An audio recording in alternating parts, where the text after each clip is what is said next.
Kali ini aku akan share cerita-cerita menarik dan membanggakan. Seperti kalian lihat di thumbnail YouTube, ada 3 cerita yang menurut aku ini sangat mind blowing banget. Ada suami yang selingkuh sama Maria, ada yang dimusuhi atasan karena nolak jadi selingkuhannya, dan ada wanita yang malu mengakui ke pacarnya kalau dia janda anak satu. Nah, buat kalian yang penasaran, welcome to Cepu Time, cerita pengalamanmu with Mila.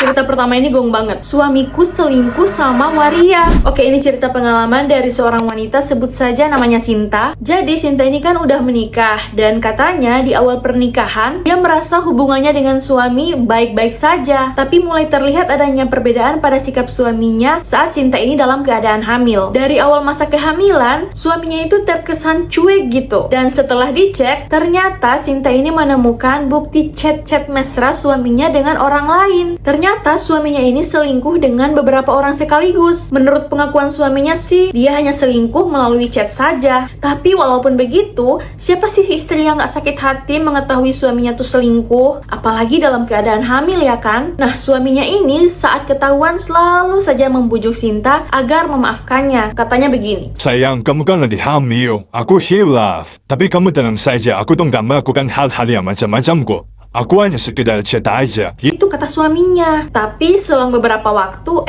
malah ketahuan lagi. Dan yang kali ini tuh Sinta kaget banget karena bukti yang dia temukan itu bukan hanya sekedar chat aja, tapi screenshotan VCS. Dan kalian tahu itu bukan dengan cewek, tapi dengan cowok. Lebih tepatnya Waria. Dan saat itu Sinta merasa sangat bingung mau ngapain. Dia ingin marah, ingin pisah juga dengan suaminya. Tapi dia sadar kalau dia itu nggak punya apa-apa. Kerjaan nggak punya, tabungan juga nggak punya, rumahnya juga punya suami yang dibeli sebelum nikah. Apalagi sekarang dia lagi hamil. Dia perlu biaya untuk lahiran dan biaya untuk membesarkan anaknya. Ya, sangat susah buat ninggalin suaminya ini. Ya, mungkin ini bisa jadi pelajaran ya buat kalian para cewek-cewek. Ya, sebelum nikah usahakan kalian tuh udah kerja dulu agar kalian tuh secure ketika mengalami masalah yang dialami kayak Sinta ini. Kalian bisa pergi meninggalkan suami yang problematik kayak gini. Oke, lanjut. Sampai di mana tadi ya?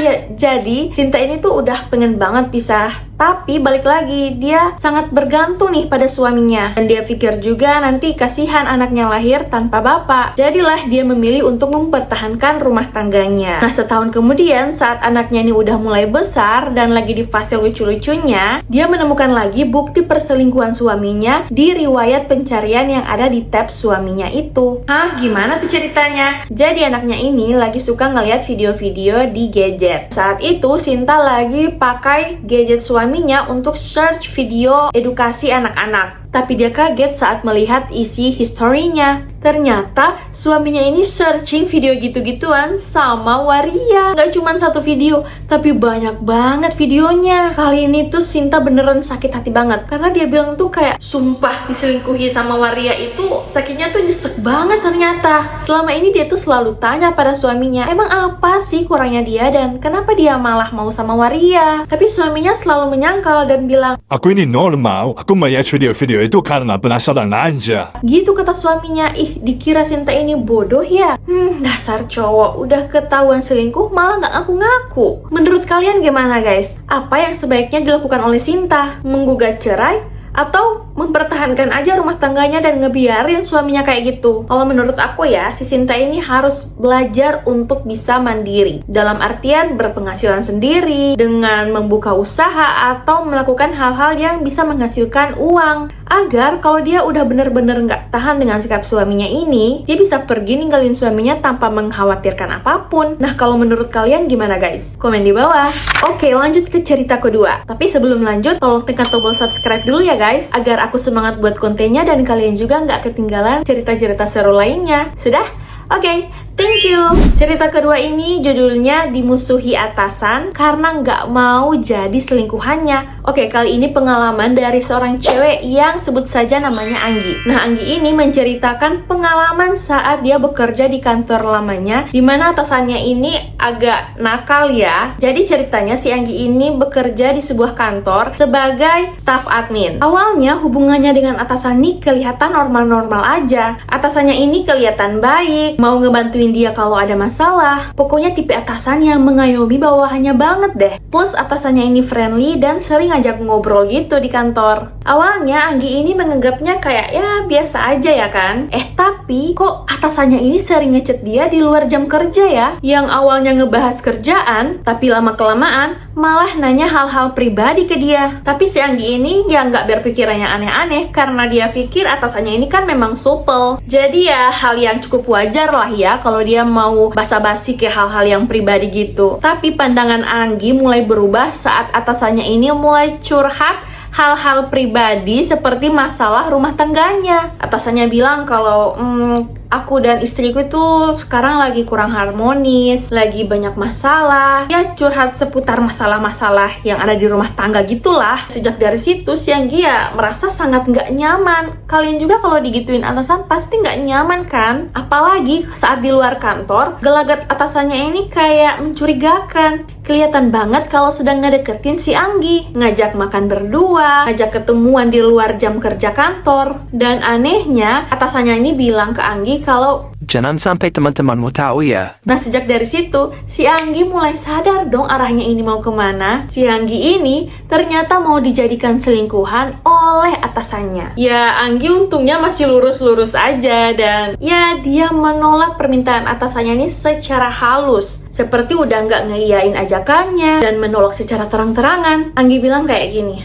"Pak, mohon maaf ya sebelumnya. Aku rasa hubungan kita tuh hubungan kerja aja ya Pak. Nggak bisa lebih dari itu." Nah tapi setelah si Anggi bilang kayak gitu ke atasannya, suasana kerjanya tuh langsung berubah. Atasannya langsung bersikap dingin. Dan ada aja kerjaan Anggi yang salah di mata atasannya. Mau minta izin susah. Pokoknya hal-hal kecil selalu dibesar-besarkan oleh atasannya. Sampai teman-teman kantornya tuh ngeh dan bertanya kayak, "Kenapa sih bapak kayak gitu ya? Bukannya kemarin bapak ini akrab banget sama kamu." Pokoknya suasana kerja di antara Anggi dan atasannya ini makin hari makin gak nyaman. Akhirnya si Anggi ini memilih untuk resign. Ya daripada makan hati terus kan tiap hari. Dan setelah si Anggi resign, ternyata dia baru tahu bahwa bukan hanya dia wanita yang dideketin oleh atasannya. Ada beberapa wanita-wanita lain. Wah ternyata ada ya atasan kayak gitu. Ada yang pernah ngalamin kejadian yang sama kayak Anggi. Pelajaran ya buat kalian yang sedang dalam posisi ini. Biasanya kan kalian bingung mau nolak kayak gimana. Kalian berani aja guys, tegas. Kalau enggak ya enggak. Jangan terima karena alasan terpaksa oleh keadaan atau karena gajinya tinggi. Ya yang halal-halal aja guys. Kerja itu bisa dicari lagi. Tapi kalau harga diri yang udah jatuh, itu udah susah guys. Kalau menurut kalian gimana? Ada yang mau share pengalamannya juga? Bisa klik link yang ada di kolom komen. Atau kalian juga bisa kirim email di sini or DM di Instagram di @mila_panigoro.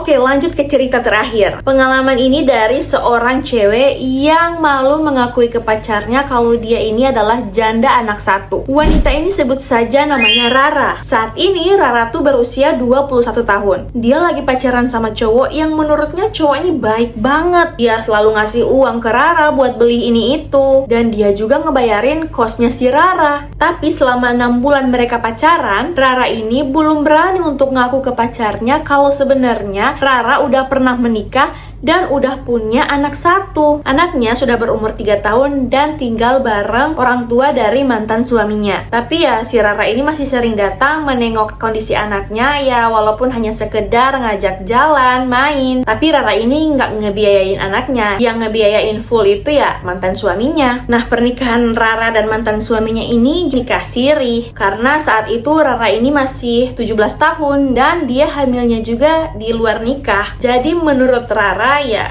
dia malu untuk mengungkapkan keadaan yang sebenarnya kepada pacarnya ini. Dia malu mengakui bahwa dia ini sudah janda dan memiliki anak di usia yang sangat muda. Karena dia takut pacarnya ini nggak mau terima dia lagi. Dia bingung apakah tidak apa-apa kalau dia diam aja atau lebih baik kasih tahu aja yang sebenarnya kepada pacarnya ini. Gimana guys menurut kalian? Si Rara ini minta saran gimana cara untuk menghadapi situasinya saat ini. Kalau menurut aku ya, untuk si Rara ataupun buat kalian kalian di luar sana yang sedang ngalamin yang sama kayak si Rara ini, ya nggak apa-apa kalian jujur aja ke pasangan kalian sekarang. Karena nggak mungkin kan kalian menutupinya terus-menerus, mau sampai kapan? Mending terus terang aja kan ke pacar. Karena kasihan juga kalau misalnya anak udah besar dan kamu harus terpaksa tidak mengakuinya. Jadi apapun itu, ini sudah takdir yang harus dijalani. Rasa pahit dari kejujuran itu lebih berharga daripada rasa manis dari hasil kebohongan. Kalau menurut kalian gimana guys? Oke guys, itulah 3 cerita dari netizen yang menurut aku sangat relatable dengan kondisi kebanyakan orang saat ini. Apakah kalian salah satunya yang sama dengan 3 narasumber ini? Kalau kalian mau memberikan tanggapan, kalian bisa komen di bawah ya. Dan kalau kalian ingin mengirim cerita lainnya yang lebih seru atau lebih membanggakan dari ini, kalian bisa klik aja link yang ada di komen atau di description box ya. Atau bisa juga langsung kirim ke email ini atau ke Instagram @mila_panigoro. Oke, terima kasih sudah menonton video ini. Sampai jumpa di video-video selanjutnya. Jangan lupa klik like, comment, and subscribe agar tidak ketinggalan cerita-cerita selanjutnya. Bye-bye!